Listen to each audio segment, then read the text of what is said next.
Ọlọ́run adúpẹ́ ní ẹ̀kan sí àwọn àpàdọ́pàá pẹ̀lú gbólóhùn alhamdulillahi rabbil alamin. Ọba tí adúpẹ́ fún yìí òun náà ni ọba olùṣẹ̀dá, ọba tó dá sánmà àtilẹ̀ àti gbogbo tí ń bẹnu sánmà àtilẹ̀ yìí, tí àwa náà jẹ́ ẹ̀dá kan nínú ẹ̀dá Ọlọ́run tí ń bẹnu sánmà àtilẹ̀, ẹ̀dá tó ní àpọ́nlé jùlọ nínú àwọn ẹ̀dá Ọlọ́run. A ní àwọn àgbáyé oríṣiríṣi, inú ẹni alamul malaika, àgbáyé àwọn màláíkà, ẹ̀dá kan ní wọ́n ẹ̀dá Ọlọ́run. Bẹ́ẹ̀ la ní alamul jinni wa shayatin, àgbáyé àwọn àlìjànú àti àwọn èṣù, ẹ̀dá kan náà láwọn náà àwọn ẹ̀dá Ọlọ́run. Bẹ́ẹ̀ ni a ní alamul ins, àgbáyé ọmọ ẹ̀dẹ́ ènìyàn tó jẹ́ àgbáyé tiwa. Àgbáyé mẹ́tẹ̀ẹ̀ta yìí ló tóbi jù nú àwọn àgbáyé tọ́lọ́run bá dá sórí ilẹ̀ ayé, tí ó sàgbáyé tó jù wọn lọ. Lábẹ́ wọn ni gbogbo àwọn ẹ̀dá yòókù wa. Tó ti bẹ́ẹ̀ náà wá rí Ọlọ́run wá ṣe àjùlọ fáwọn ẹ̀dẹ́ èèyàn. Ọlọ́run ní wa laqad karramna bani Adam. Àwa la pọ́n ọmọ Nábì Adam lé, wọ́n la sàpọ́nlé fún ọmọ Nábì Adam. Wa hamalnahum fil barri wal bahri. A jẹ́ kí wọ́n lè ṣẹ̀mí ní orí ilẹ̀, a jẹ́ kí wọ́n lè ṣẹ̀mí ní orí omi. Ẹ̀dá dáa fún ní kó ṣẹ̀mí lórí ilẹ̀ bó ṣe wù ní, ẹ̀dá dáa ní kó máa sọlá lórí omi bó ṣe wù ní. Razaqnahum minat tayyibat, a tó wá sí fọ́mọ ẹ̀dẹ́ ni àwọn ó ṣì nǹkan mèrè tó lè jẹ́ àǹfààní fọ́mọ ẹ̀dẹ́ ni ìta jẹ, ìta mu, ìta wọ̀, ìta máa sùn lé lórí, gbogbo nǹkan tó lè mú láyé ọmọ ẹ̀dẹ́ yà rọrùn náà lásìkò. Wa faddalnahu ala kathirin mimman khalaqna tafdila, a tó wá gbọ́lá fọ́mọ ẹ̀dẹ́ lórí ọ̀pọ̀lọpọ̀ nǹkan tí a dá ní ìgbọ́lá fún. Eléyìí náà ni alikaramatu alinsaniya, àpọ́nlé tọ́lọ́run sí fọ́mọ ẹ̀dẹ́ ènìyàn, láì wo kí ni èdè ọmọ ẹ̀dẹ́ ènìyàn, kí láwọ̀ rẹ̀, kí lẹ̀sìn, kí ní ìlú ẹ̀. Ìjọmọ ẹ̀dẹ́ ènìyàn ó ti jẹ́ àmà pé ẹni àpọ́nlé ni. A tún wá máa rí àwọn àjùlọ oríṣìíríṣìí tó wá tún ṣe sínú ìgbésí ayé ọmọ ẹ̀dẹ́ ènìyàn. Ìgbà mí ń bẹ àjùlọ tí ọjọ́ orí ni, ìgbà mí ń bẹ àjùlọ tí làákàyè ni, ìgbà mí ń bẹ àjùlọ tí ẹwà ni, ìgbà mí ń bẹ àjùlọ tí owó ni, ìgbà mí ń bẹ àjùlọ tí ipò ni, ìgbà mí ń bẹ àjùlọ tí ọlá àti iyì ni, ìgbà mí ń bẹ àjùlọ tí ìmọ̀ ní. Ọlọ́run tó ṣe ní ìpele ẹ̀rí àwọn àjùlọ oríṣiríṣi ìtọ́lọ́ọ̀bá tó ṣe sáà ní ọmọ ẹ̀dẹ́ nìyẹn. Inú àwọn àmì Ọlọ́run ni ọba tó wá sílé náà ni ọba tí a dúpẹ́ fún. O náà lọ́ba tí a ń yìn lógo, o lọ́ba tí a gbàgbọ́ tọkàntọkàn táà sí ń gbára lórí gbogbo ṣe wa, o lọ́ba tí a ń tọrọ àforíjì lọ́wọ́ rẹ̀, táà tí ń túbá lọ sí ọ̀dọ̀ rẹ̀ kó ń gbogbo àwọn òkùdíẹ̀ káàtó tó ń tọrọ wá ṣẹlẹ̀. O lọ́ba tí a ń wá ìrànlọ́wọ́ rẹ̀ ló gbogbo àdáwọlé wa, tí a sì wá àlékún ìtọ́sọ́nà lójú ọ̀nà tó fi wá ìtòjú ọ̀nà Islam, táà sí ń sáàdí gónú gbogbo tí jẹ́ aburú ẹ̀mí ẹnìkọ̀ọ̀kan wá tí máa tí ní sẹ́ burú, àwọn ọlọ́ọ̀bá ló ní sọ́lọ́lá àbòkónú aburú ẹ̀mí, aburú àwọn aṣẹ́ burú, àwọn ọlọ́ọ̀bá ní aláàbòkónú àwọn aburú wọ̀nyí, Ọlọ́run là wá ń bẹ̀. aburú tá lè bá pàdé lọ́dọ̀ àwọn ẹ̀dá Ọlọ́run, ẹ̀dá èèyàn, ẹ̀dá àlìjànnú, ẹ̀dá ẹranko, ẹ̀dá kòkòrò,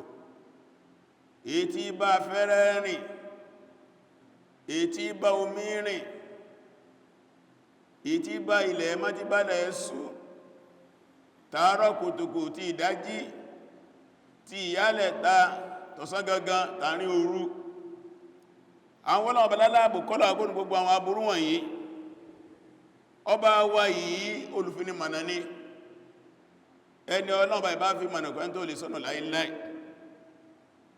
Ọba wa yìí ẹ má ti sọnù, ó fi sọlá ní,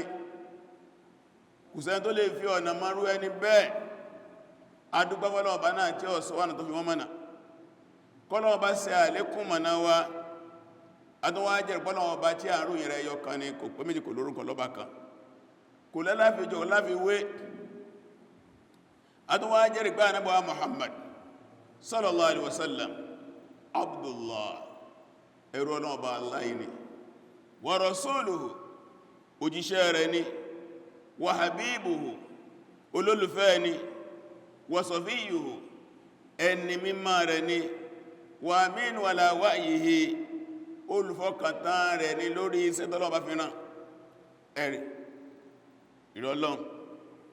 bá ní ṣe ìkẹ́ ìgẹ̀rẹ́ fún ànábì wa Muhammad, gbogbo àwọn ànábì Ọlọ́run, àwọn òṣìṣẹ́ ọlọ́ba jẹ́ ìṣẹ́lọ́ba síwájú ànábì bá ní ṣe ìkẹ́ ìgẹ̀rẹ́ fún wọn, àwọn ará ilé ànábì bá ní ṣe ìkẹ́ ìgẹ̀rẹ́ fún wọn, àwọn ẹbí ànábì, àwọn ìyàwó ànábì, àwọn ìyá wa mùmínì bá ní ṣe ìkẹ́ ìgẹ̀rẹ́ fún wọn, gbogbo àwọn sàábí ànábì lẹ́yẹnu kankan lẹ́nu bá ní kan bá ní gẹ̀ wọ́n, àwọn jẹ́ tó tẹ̀lé wọn lórí dáadáa bá ní kan bá ní gẹ̀ wọ́n títí tí Ọlọ́ba tó fi jogún ilé ayé àti bẹ́ẹ̀bẹ́. Àwọn náà tá ń bẹ́ẹ̀bẹ́ àtọ́ àwọn ọmọ wa gbígbígbí tá wà lórí ayé tá ń jẹ́ mùsùlùmí, ìkẹ́ ìgẹ́ Ọlọ́run lọ́jọ́ kó máa jẹ́ tàwa náà lọ. Ẹ̀rí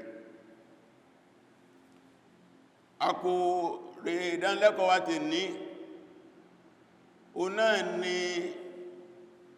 ìtẹ̀síwájú lórí ìdánilẹ́kọ̀ọ́ tó lọ ní jímọ̀ tó rí kọjá lọ. Ọ̀nà ni waqafatun tarbawiyyatun ma sha'r Rajab, ìyẹ̀wò ìdúró káwọ́sùnkún kí a kẹ́kọ̀ọ́ látara oṣù Ọlọ́run tánkùn Rajab, tí í ṣe oṣù keje ọdún àwa mùsùlùmí,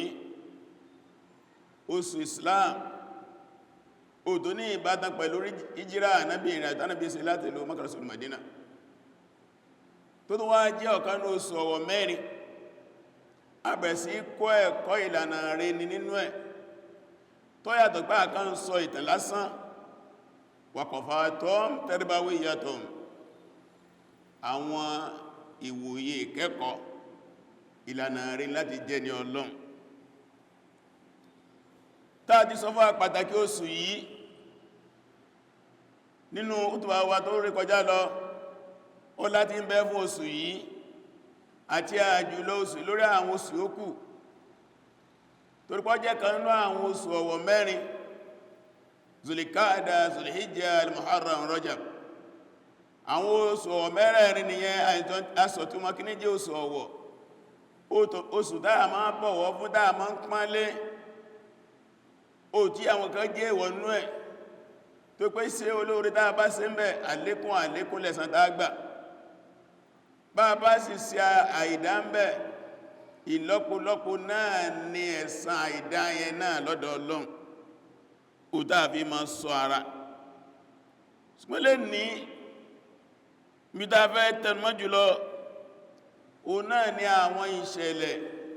ńláńláńlá tó ní ìbátan pẹ̀lú ìtàn Islam tọ́lọ̀ ní kó ṣẹlẹ̀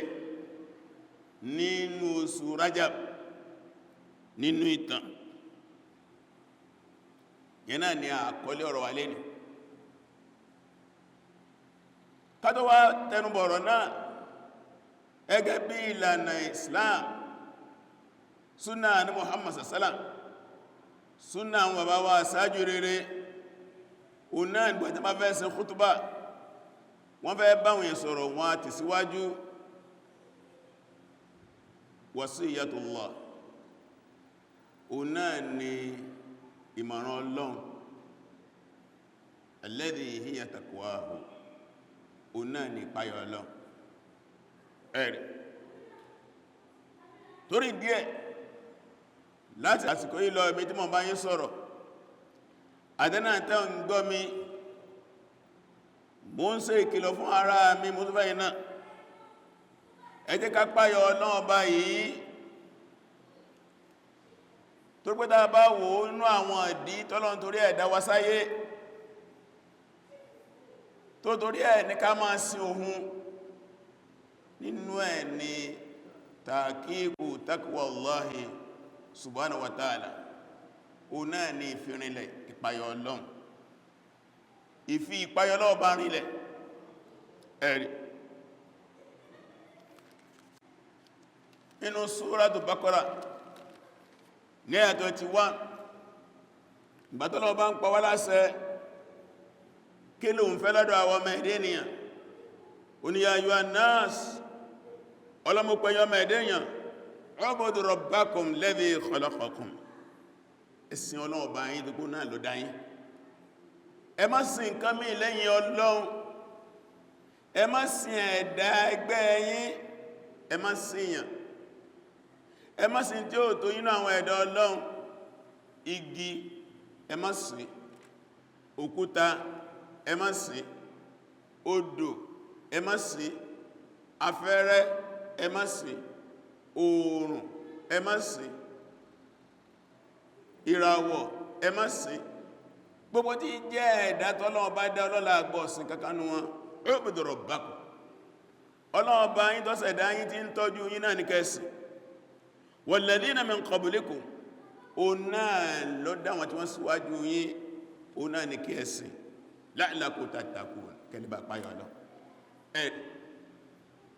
kásìn Ọlọ́run bá tọ́lọ́run bá ń pa láṣẹ rẹ̀ yìí, inú tó fẹ́ kó tó náà ní pé kálẹ̀bà páyọ̀ Ọlọ́run. nígbà Ọlọ́run bá tún sọ̀rọ̀ àwẹ̀ lónìí, ya ayyuhal ladhina amanu kutiba alaykumus siyam, apẹ̀tí ẹgbẹ́ Ọlọ́run bá gbọ́ àsíá àwẹ̀ gbà lọ́rọ̀ yẹn fún yín, kama kutiba alal ladhina min qablikum, ibà sí lọ́rọ̀ lọ́nà tẹ́síwájú yín, la'allakum tattaqun, kẹ́lẹ̀ bá páyọ̀ Ọlọ́run. taqwa Allah subhanahu wa ta'ala, ìpáyọ̀ Ọlọ́run bá lékè ọláyé, maqsadun, èròǹgbà kan ni, ghayatun, hadafun, èròǹgbà kan ní. ẹ̀rí inú tọ́lọ́run fẹ́ ká wá sí láyé, gbogbo ìjọsìn wa tí Ọlọ́run fẹ́ ni pé kó tún wá ṣe, ká páyà Ọlọ́run, ká máa ṣe Ọlọ́run, ká máa ṣe, ká máa dédé Ọlọ́run, ká jìnà sí. torí ìdí ọ̀dọ̀ ẹni kọ̀ọ̀kan wa, ẹ páyà Ọlọ́run ọba, èyí rùsùn Ọlọ́run nípa pápá ìpáyà rẹ̀, kẹsì mọ̀ pé ọgbẹ́ ọya àlọ́síwájú Ọlọ́run báyìí. gbọ́dọ̀ wá fẹ́ déwájú Ọlọ́run bá Ọlọ́run kó sínú ọ̀run fún wa. lẹ́yìn náà, gẹ́gẹ́ bí kókó ọ̀rọ̀ wa, gbogbo ẹnikẹ́ni tí ó bá mọ ìtàn Islam tó sì sọ ìtàn Islam, tó sì mọ àwọn àsìkò tí àwọn àṣẹlẹ̀ kọ̀ọ̀kan ṣẹlẹ̀, gẹ́gẹ́ bí ètò ìlànà àwọn àfáàwà àwọn àfẹ́sìn, alùsíra, alùtàríkì. Ọlọ́run bá kẹ́ àwa mùsùlùmí tó pọ̀, a ní àwọn àfáà kọ̀tàkọ̀tà tí wọ́n dé ìtàn Islam mọ́lẹ̀ sínú àwọn àwẹ̀ wọn, wọ́n pọ̀. ẹ̀rí bàbá wa àgbà Ibn Kathir rahimahullah, al-Bidaya wa Nihaya, ìwé kanú ìwé ìtàn. Ibn Sa'd Sahibu Tabaqat, ìwé kan ní inú ìwé ìtàn. Sirat Ibn Hisham, ìwé kan nínú ìwé ìtàn. Tarikh Tabari, ìwé kan nínú ìwé ìtàn, àti bẹ́ẹ̀ bẹ́ẹ̀ bẹ́ẹ̀ bẹ́ẹ̀ lọ. láàrin wọn àjẹ́ nǹkan kan sọnù ní ìtàn Islam. ọjọ́ wo ló ṣẹlẹ̀, wọ́n á jẹ́ àmà. oṣù wo ló ṣẹlẹ̀, wọ́n á jẹ́ àmà. níbo ló ti ṣẹlẹ̀, wọ́n á jẹ́ àmà. kí ni ṣẹlẹ̀ náà, wọ́n á jẹ́ àmọ́ báwo ló ṣe ṣẹlẹ̀ wọ́n á jẹ́ àmọ́ kí ni bẹ̀rẹ̀ ṣẹlẹ̀ kí ló pin wọ́n á jẹ́ àmọ́ wọ́n á fi wá sí inú òkùnkùn wọ́n ò fi wá sí inú ìrújú torí ẹ̀ ń gbọ́nà ọba àríkẹ́ọlá tí ń kọ́ alẹ́gọ́n suratu Ibrahim ní ayẹlẹ́ karùn ọlọ́n tí ń bọ̀rọ̀ náà ọlọ́ni pé wadhakkirhum bi ayyamillah wadhakkirhum bi ayyamillahi olórí àná Muhammad sallallahu alaihi wasallam ẹ̀ràn àwọn èèyàn létí àwọn àṣẹlẹ̀ tọ́nà ní ọ̀sẹ̀ lórí ilé ayé inna fi dhalika ń bẹ nínú ìrántí láyàtín li kulli sabbarin shakur àmìní fún gbogbo ní sùúrù dúpẹ́dúpẹ́ fọ́lọ́ afáwà Abdullah ibn Abbas radiyallahu ta'ala anhuma ó ní túnmẹ̀ ní pé àwọn dáadáa tọ́lọ́ ní kó ṣẹlẹ̀ láyé ẹ̀ràn àwọn èèyàn létí ẹ̀ àwọn okù díẹ̀ káàtó tó jẹ́sẹ̀ lórí ilẹ̀ ayé ẹ̀ràn àwọn èèyàn létí ẹ̀ kí wọ́n lè kẹ́kọ̀ọ́ látara rẹ̀ ara àǹfààní ìtànù lílẹ̀-ìtìbáàr wal-ìtì'āz fún ìwòye sí fún ìkẹ́kọ̀ọ́ ẹ̀rì torí díẹ̀ àwọn tàbáwá wo ìtàn Islam àgàlátà yí ànà sàsálàm a ó rí pé ní oṣù Rájàbù yìí nínú ìtàn látàyé ànábì sallallahu alaihi wasallam títí lọ láwọn ìṣẹ̀lẹ̀ ńláńláńláńlá gẹ́bí àkọọ́lẹ̀ ló ṣẹlẹ̀ nínú oṣù Rájàbù nínú ẹ̀ ó ní pé gbígbéra táà mùsùlùmí gbéra kúndù Mákà àkọ́kọ́ ìgbé ẹ̀sìn sẹ́ àkọ́kọ́ pé wọ́n ń dà wá láàmú lórí ọ̀rọ̀ ẹ̀sìn ẹjá wá bòmí lọ tí a ń pè ní alhijratu al'ula lal-Habasha ìjírà àkọ́kọ́ ìfìlúlẹ̀ nítorí pánfìyà jẹ nítorí Ọlọ́run àkọ́kọ́ ti inú Islam tí Ànábì mú wá oṣù Rájàbù ló ṣẹlẹ̀ ẹ̀rì ìṣẹ̀lẹ̀ kan ní tó ní àwọn ẹ̀kọ́ oríṣiríṣi bákan náà ẹ̀wẹ̀ Surayyatu Abdullah ibn Jahsh al-Asadi ila Nakhla ìran ikọ̀ àwọn kéréje àwọn èèyàn jáde láti lọ salami ní ìlànà àwọn ogun kéékèèké tí Ànábì máa ń rán wọn jáde ikọ̀ tí Abdullah ibn Jahsh ta sọ díẹ̀ fún wa ní ọ̀sẹ̀ tó lọ nígbàtá ń sọ tán oṣù Ọ̀wọ̀ tàwa mú àyà Suratul Baqara 217 wá bí dá ti ń bèèrè pé wọ́n mọ̀ bèèrè ọ̀rọ̀ Ànábì ń pa ogun jíjà ní oṣù Ọ̀wọ̀ sọ́tọ̀ ìṣẹ̀lẹ̀ yìí tá ń sọ yìí nígbàjọ́ ṣẹlẹ̀ inú oṣù Rájàbù náà bákanáà buwana da ma gbọ́ al-Isra wal-Mi'raj al-Isra wal-Mi'raj ìrìn àjò alẹ́ tí Ànábì Muhammad ṣe sallallahu alaihi wasallam láti ìlú Mákkà lọ sí Filastin láti Filastin lọ sí sánmà keje tó tún wá padà wá sí ilẹ̀ láti sánmà sí Filastin tó tún wá gbéra láti Filastin padà wá sí ìlú Mákkà fi laylatin wahida ní òru ọjọ́ kan péré ìṣẹ̀lẹ̀ iná inú oṣù Rájàbù gẹ́gẹ́ bí ìtàn sọ fún wa lẹ́yìn náà fadhiyatu salawatul khams ìjí ọ̀ranyàn àwọn ìrun wákàtí márùn tí a ń kí ẹ̀rì ìjọ́ranyàn àwọn àrùn wákàtí márùn tí a ń kí àìlà à ń kí asùrà à ń kí mọ́gbà à ń kí ìṣá à ń kí àsùnbà tó bá jẹ́ ọjọ́ jímọ̀ á fi jímọ̀ dípò àìlà ìrun márùn tá à ń kí lójúmọ́ yẹn nígbà tọ́lọ̀bọ́ sọ di ọ̀ranyàn lé umma nábì lórí inú sùrájàbù náà ni alẹ́ ìjọ tó gùsánmà lọ yẹn kò náà ni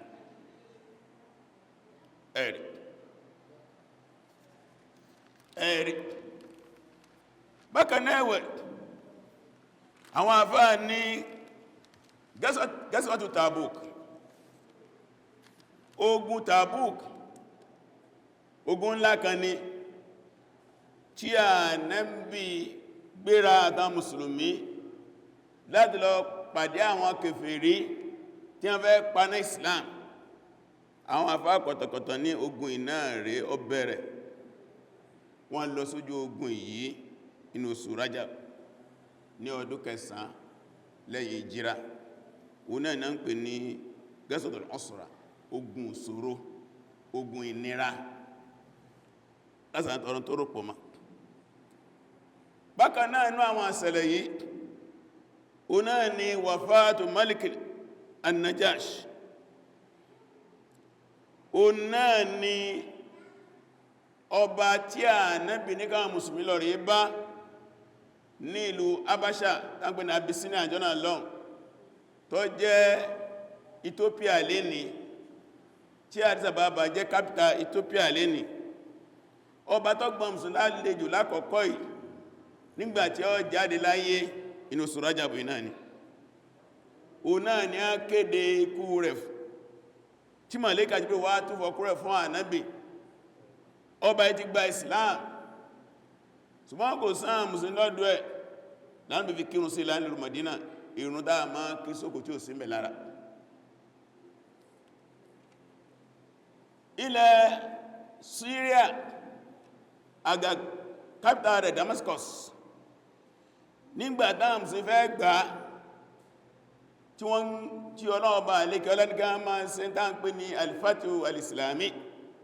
al-futuhat islamiyya ìmá gbalẹ̀ sí fún Islam tàbí sàlàyé ẹ̀ fún wa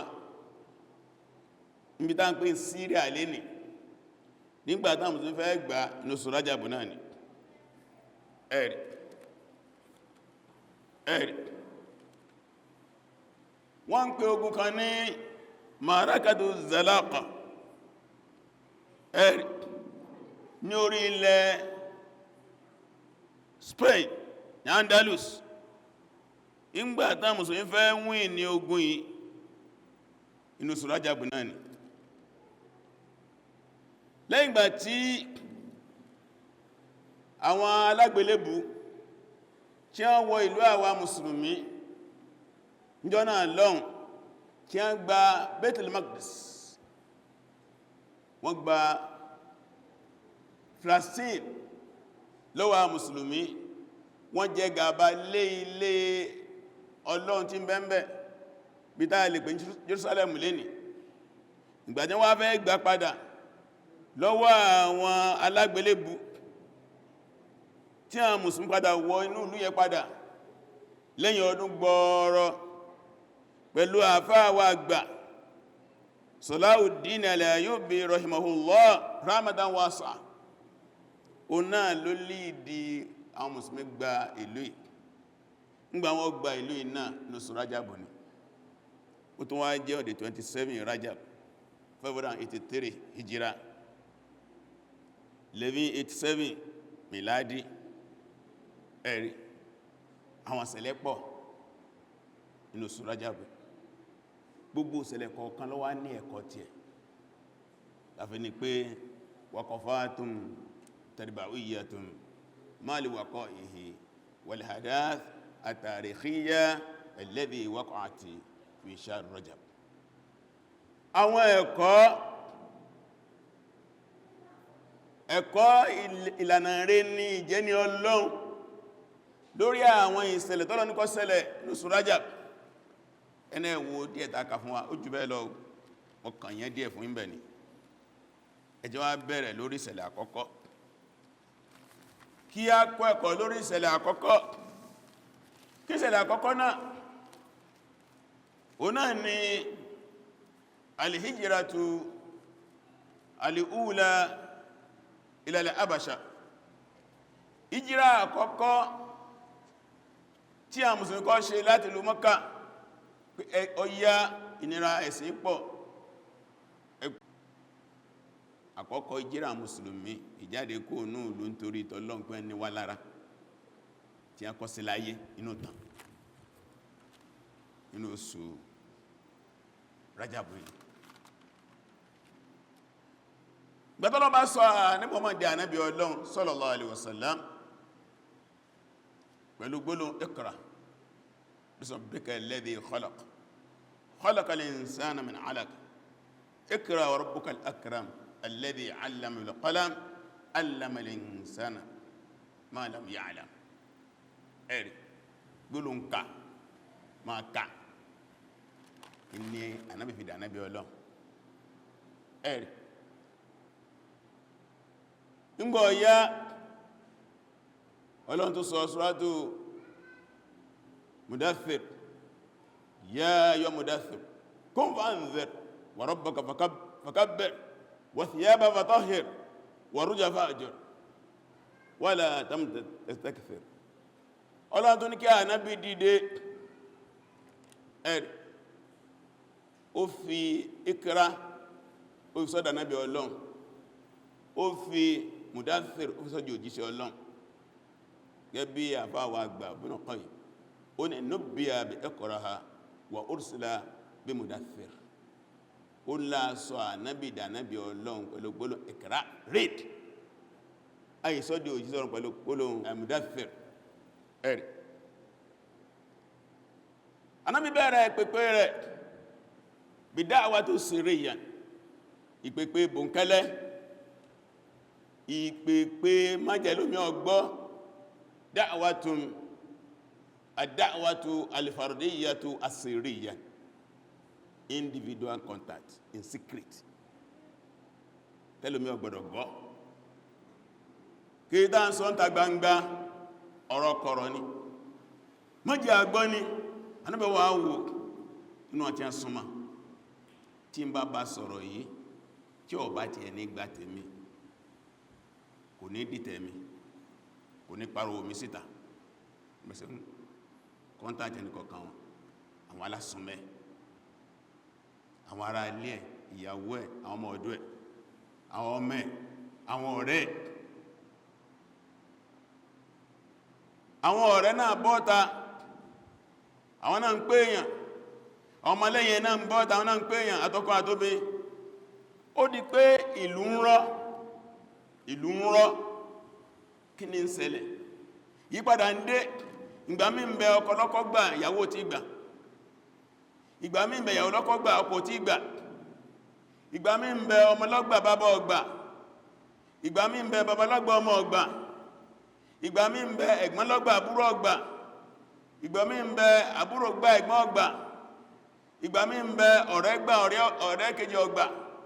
ìgbà mí ń bẹ aládùúgbò kan gbà nǹkan ọgbà. ìlú sáà ń rú. kí ló ń ṣẹlẹ̀ kí ló ń ṣẹlẹ̀ kí ló ń ṣẹlẹ̀ káwà ń fúra bá wà láti dé o. Ànábì sí bẹ́ẹ̀ fòdí ọdún 3 gbáko. stéjì àkọ́kọ́ nù stéjì ìdáwà Ànábì ad-da'watu al-fardiyatu as-sirriyya, individual contact in secret. ọ̀rọ̀ ọmọ jẹ́ ní omi ọgbọ́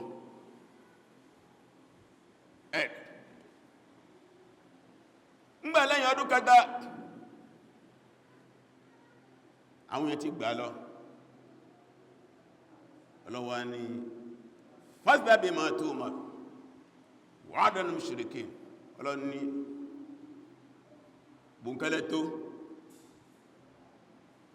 bùnkẹ́lẹ́ tó pariwo síta ìntọ́ fún ẹ fi hàn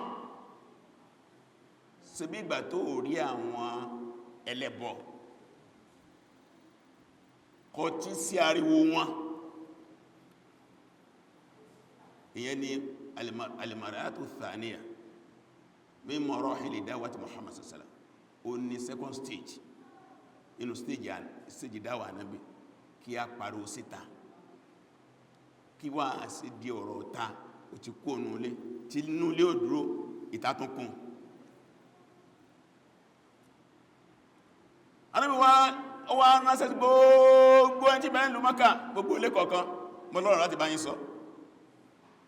ẹni tí ó lè wá rányàn. Allahu Akbar. Wọ́n àkójọ wọ́n ní Ànábì wá gun òkè kan, àwọn kan ní òkè Abi Kubais, àwọn kan ní òkè Safa. Ànábì sá gun kan tó wà lókè tété kan lè máa rí ibi táwọn àfáà ti mú pé èèyàn lè fẹ́ sọ̀rọ̀ ogun stage lè ní àwọn èèyàn tẹ́yìn bá kò tí ìbá ń sọ̀rọ̀ wọn náà kírísítẹ́nì náà ń ṣe bẹ́ látara ẹ̀kọ́ tó kéré wọ́n ní sẹ́yàn kírísítẹ́nì ni. nígbà náà fẹ́ àdírẹ́sì àwọn ará Mákà ogun tó ga láti lè máa rí wọn. nígbà pẹ́ dán kí ló fẹ́ wí Ànábì Muhammad sàsárá ìbéèrè lọ́kọ́ bí ẹlẹ́rẹ̀ ó ní ìjẹ́ kárọ mọ́ mi lọ́wọ́ rí nígbà mo ti bẹ láàrin yín ìgbàdá àti ìsò ti lé lọ́mọ 40 ọdún wọ́n rárá àkárọ mọ́ ẹ lọ́rí. wọ́n ti bá wá sọ fún yín pé àwọn ọmọ ogun kan wọ́n ń bẹ ní ẹ̀yìn ìlú Mákà tí wọ́n fẹ́ wọ̀lú yìí ẹ pè mí lónírọ́ ni àbẹ́ pè mí lólódò ìrọ́bù àkárọ mọ́ lọ́wọ́ rí nísìn ìmísì àmúrò ogun ni ó tó bá rí bẹ́ẹ̀ èmi jẹ́ òjíṣẹ́ Ọlọ́run bá sí láti gbà yín lẹ̀ kó nú ìyà Ọlọ́run. kálukú sorí kọ́ Ànábì jùlẹ̀ gbùù kálukú sorí kọ́ kò sẹ́ tó lè sọ̀rọ̀ àfi ọ̀kan náà àwọn ń kú Ànábì ẹ̀sì rí gbà mẹ́mbẹ̀ ara alẹ́ ẹni sí ni ara alẹ́ ẹni sí bẹ́ẹ̀ náà lọ́wọ́ iná ọ̀pọ̀lọpọ̀ àwọn ọmọ jáǹsẹ̀ Islam gbá bàbá ọmọ kó ló lé ọkù ẹni àbúrò bàbá ẹ̀gbọ́n bàbá bóòrò sí gba sọ́lù láàyè ìlú tó gbé wá kò sí bẹ́ẹ̀ Alhaji ń wòrán sọ́lù wà gbẹ̀rù yẹn wá sí bí rásídẹ́ẹ̀tọ́ ìbá láàkẹsẹ̀nú lè láti yọ ni àwọn agbọ̀rọ̀dọ̀ ló wú Ànábì Zubair ọ̀kan àwọn ń kò ẹ̀ ó ní tabbalaka alhada jama'atani ẹgbẹ́ tí ọ̀rọ̀ rádáradá ìlò torí ẹ̀kọ́ wájọ́ sí ìntọ́ fẹ́ sọ náà dáná ní ọfẹ́ sọ ló kó gba àwọn èèyàn jọ sí. Ànábì dákẹ́ fàjá Jibril bí suratul Lahab bá dé pẹ̀lú suratul Lahab tabbat yada abi lahabi wa tabba ma aghna anhu maluhu wa ma kasab ti délẹ̀ ráyì èsì lọ́rọ̀ bá fi fọ̀ fún Abu Lahabi ìwọ ni ẹgbẹ́ ọmọ jẹ́ ti ẹ gbogbo tó kójọ ti pòfò látọ̀ nílọ ò ní jírí ọmọ rẹ̀ ní jírí owó ẹ̀ ìwọ àti ìyàwó ẹ̀ iná lẹ́ lọ. ara mùjísà Al-Qur'ani nìyẹn mùjísà Al-Qur'ani pé ó sọ pé Abu Lahabi àti ìyàwó ọwọ́ náà wọ́n sì gba Islam náà ọmọ ìdá náàbì láàmújọ Abu Lahabi lọ tí wọ́n sì wọ́n náà mọ́gbàtí Al-Qur'ani ti dé pé ìwọ yìí ó dájọ́ lé lórí ó dájọ́ náà fún ni wàhálà wo ni Abu Lahabi ṣe pẹ̀lú Ànábì tó ti Abu Sufyan tó ti Khalid ibn Walid Amr ibn As ṣùgbọ́n gbọ́ lọ́wọ́ bó pè wọ́n lọ́mọ náwọn wọ́n náà ara mùjísà Al-Qur'ani nìyẹn gbogbo tí rí Al-Qur'ani dájọ́ iná fún gbogbo wọn náwọn náà Walid ibn Mughira ọ̀dájọ́ iná fún ọgbà Abu Jahli bẹ́ẹ̀ torí díẹ̀ ní ọba wíbá bí jòkó ṣe túkànù bá ló ṣe dénú lónù lọ bá dé bọ́ọ̀bọ́ ọpá bọ́ọ̀bọ̀ lẹ́sẹ̀ èyàn lọ́dún kẹta lẹ́yìn jíra lẹ́yìn ìgbẹ̀tọ́lọ́n sọ́dá náà bí ọlọ́run tírí yìí ẹ̀ ń gbàtọ́ dáná bí ọlọ́run nira wá pọ̀ wọ́n wá gbé ogun náà dìde gbogbo tí ẹ̀ ń fẹ́ lè jà náàbì lógun ìbẹ̀ ogun ẹnu ká máa sọ ká máa pa irọ́ kàbìtì máa náàbì àtàwọn sàábé ká máa fi hàn sí ẹ̀yẹ lóṣìíríṣìíríṣìí gbogbo ọ̀tẹ̀ ká dínà mọ́ wọn ogun tẹ́ lọ ogun tẹ́ gbà ìgbà wá dásẹ̀rọ̀ tó wá di lílù gbígbà tí èèyàn ò lè sọ pé ní gbangba pé mùsùlùmí tójú lórí ẹ̀rì abúlábùnà sí òdòdó alátàlá ni ó sọ bí ìpìlẹ̀ yẹn sí gbóná tó nọ̀rọ̀ rẹ̀ kan ó ní awwal man hadhara al-islam sab'a ó ní bí àwọn tí wọ́n gba islam ṣe pọ̀ tó lásìkò ànábì tá ń sọ yìí ó ní àwọn tí wọ́n lè fi islam hàn pé mùsùlùmí là wà yìí o níta gbangba wọn kọjá méje mùsùlùmí là wà yìí o tó lè fi islam hàn níta gbangba wọn kọjá méje kálukú fi ń pamọ́ ni wọ́n bẹ̀rẹ̀ pé sí ọ̀nà àti gbà ó gbẹ̀rẹ̀ ní pé ní ti gbà torí ìyà ẹ̀sìn tàṣọ díjó tàṣọ dáyẹyẹ múkúmùkẹ́ ijó díjó ànábì múkúmùkẹ́ ẹ̀rì níjọ́ náà lọ́hùn bọ́ọ̀bọ́ pábọ̀ bòbò lẹ́sẹ̀ ní àwòlá méje jẹ́lẹ̀ islam hàn àkọ́kọ́ Rasulullah sallallahu alaihi wasallam ànábì gangan olómúwá mú lọ fẹ́ fi pamọ́ sí inú àtọ́ láyé àti islam hàn ní pé ìgbóhùn tó yọ́ bàṣẹ náà ní kó ṣẹlẹ̀ ẹlẹ́ẹ̀kejì Abubakar inú àtọ́ lè fi islam hàn ní pé ìjọ bá ṣẹlẹ̀ kó ṣẹlẹ̀ ẹlẹ́ẹ̀kẹta Ammar inú àtọ́ lè fi islam hàn ní ẹlẹ́ẹ̀kẹrin wa ummuhu Sumayya mọ̀mẹ́ káàkùn ní Sumayya ẹlẹ́ẹ̀kanu Shuhaib Ar-Rumi inú ẹ̀tọ́ lè fi islam wọn ni ẹlẹ́ẹ̀kẹfà Bilal Al-Habashi inú ẹ̀tọ́ lè fi islam wọn ni ẹlẹ́ẹ̀keje Al-Miqdad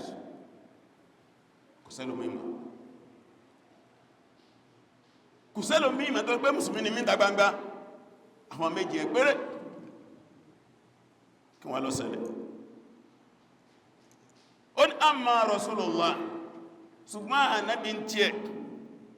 famana Allah bi ammihi ọlọ́n fi ọǹkù ẹ̀dá gbogbo wọ́n ń wo ọǹkù ẹ̀ má lára ẹ̀rì wa Abubakar mana Allah bi qawmihi àwọn èèyàn ń wo ẹbí rẹ̀ má lára ẹ̀rì wa ma sa'iruhum ṣúwátákù fa akhadhahum al-mushrikun àwọn ẹlẹ́bọ àwọn kèfèrí wọ́n mọ̀ gbà wọn mú falbasu adhara al-hadid wa sawaruhum fi shams wọ́n fi àjẹ́ wọ́n mú irin gbóná wọ́n fi jó wọn lára wọ́n kó wọn lọ sínú oòrùn Mákà tó ipé ń gbà mẹ́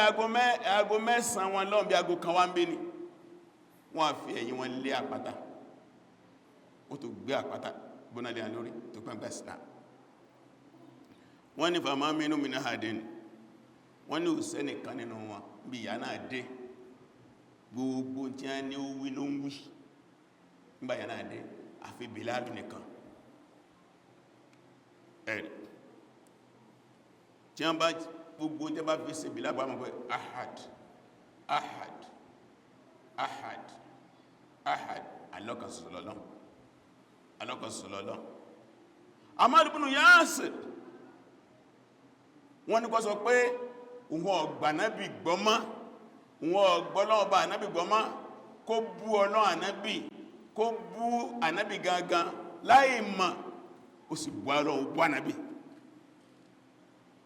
Ní bá pariwo yé pé ń ta ní kó ṣe ó ti ṣe ẹ̀rì, pé ń ta ní kó ṣe ó ti ṣe ló bá lájú. Nígbàtí ó lájú pé kí ló dé wọ́n ní kí ní òdé ìntà fẹ́ lọ́dún ẹ pé kó ṣe ó ti ṣe kí ní kàtà ẹfẹ́ ní bá sọ fún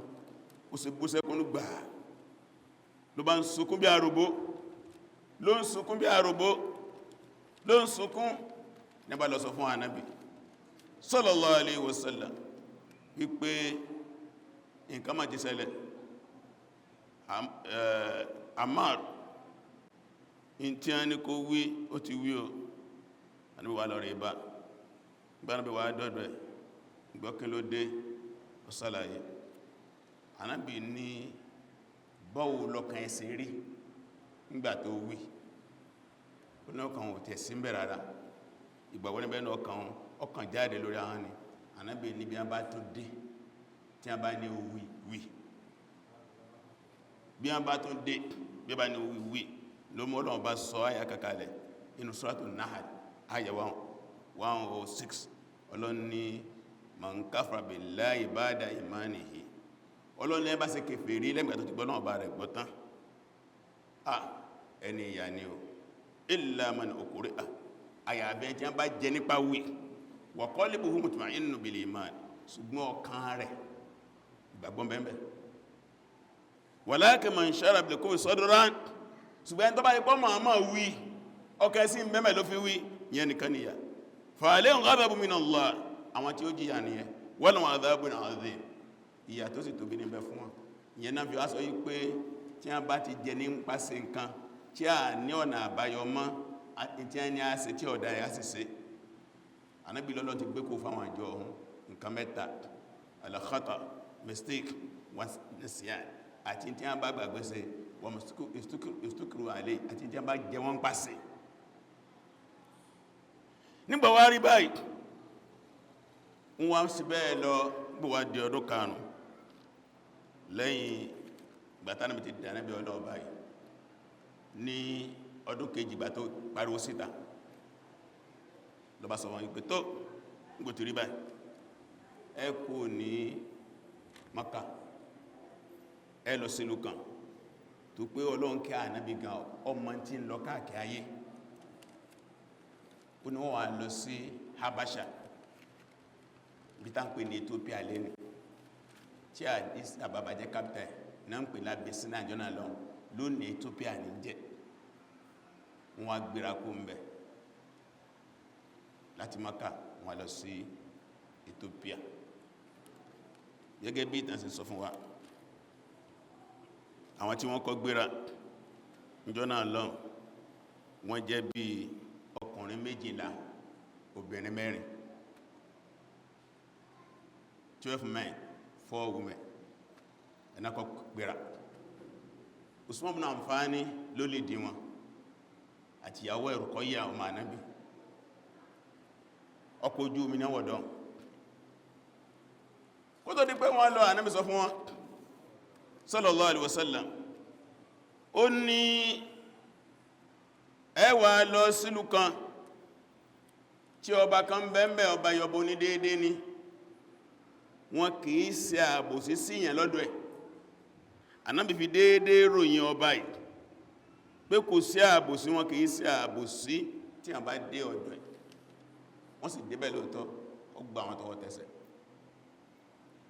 kò sí àbòsí kankan jẹ́ tó fi bá wọn lọ